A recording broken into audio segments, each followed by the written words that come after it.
psychological level, mindset itu di sini. Iya. Terus ada lagi yang namanya biological, itu Iya, tubuh kan, iya, itu. organ-organ Iya, kita. Nah, yang di tengah nih jembatan antara keduanya, ada yang namanya physiological system. Oke. Nah, jembatan antara psychology dan biology. Nah, Iya. ini yang jarang disentuh sama orang. Jadi Oke. emosi itu tersimpannya di sini. Oke. Jadi kalau kita beresin di sini, sebenarnya kayak kita ngurasin, jadi nggak terbebani lagi tubuh kita. Akhirnya apa? Mengurangi resiko juga terjadi fisiosomatik. Iya.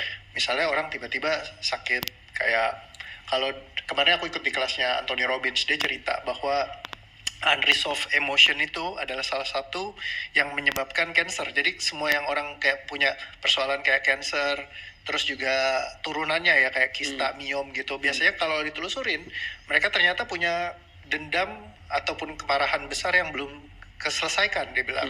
Nah, ini ada bukunya yang kamu bisa baca dari waktu itu, namanya Louise L. Hay penulisnya, judulnya You Can Heal Your Life. Nah, dari buku itu ternyata pas aku lihat-lihat lagi, ada banyak ternyata indikatornya. Misalnya contoh fisiosomatiknya, mata sesuatu yang tidak ingin kita lihat di masa depan. Mulut sesuatu yang tertunda untuk tidak kita keluarkan. Jadi akhirnya tenggorokannya suka nyangkut, sininya kayak berlendir terus, misalkan terus sering berdehem misalkan. Terus kalau nafas itu kaitannya sama terancam. Nah, kalau pundak, ilustrasi sesuatu yang kita bawa yang kita harus tanggung, misalnya kayak beban keluarga, generasi sandwich, itu pundaknya sering pegel. Terus kalau misalnya perut yang asam lambung, itu biasanya kecemasan akan masa depan, ketakutan yang berlebihan. Termasuk juga tangan yang berkeringat. Kalau tangan sering kaku, sesuatu yang ditunda untuk dikerjakan. Kaki adalah kebingungan untuk melangkah gitu. Nah, itu semuanya ada structure-nya gitu yang dia ini mappingin. Nah, itu menarik juga menurut aku. Oh iya, ternyata kalau ada punya masalah di emosi dan kayak kemarahan, kebencian, dendam, segala macam bisa kesimpan di fisiologisnya kita, bisa menciptakan problem fisiosomatik.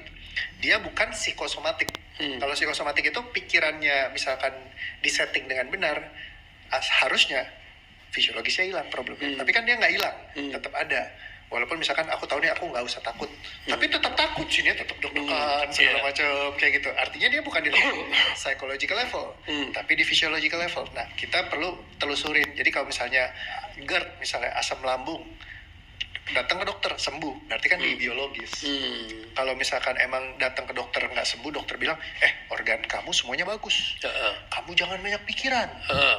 Artinya nggak usah takut, kamu jangan stres. Ya udah, berarti coba secara pikiran gimana supaya nggak stres. Kalau pikirannya masih belum bisa, jangan-jangan di perasaan emosi di bagian fisiologisnya. Nah, ketika fisiologisnya diberesin, ternyata langsung berubah. Artinya pas. Karena kan ibaratnya kalau obat flu, misalkan kita minum obat batuk, padahal seharusnya buat pilek misalnya, ketuker obatnya kan Kacau. iya, jadi nggak ngepas. Tapi misalnya tepat, obat batuknya yang mana, yang dahak atau batuk biasa, batuk kering.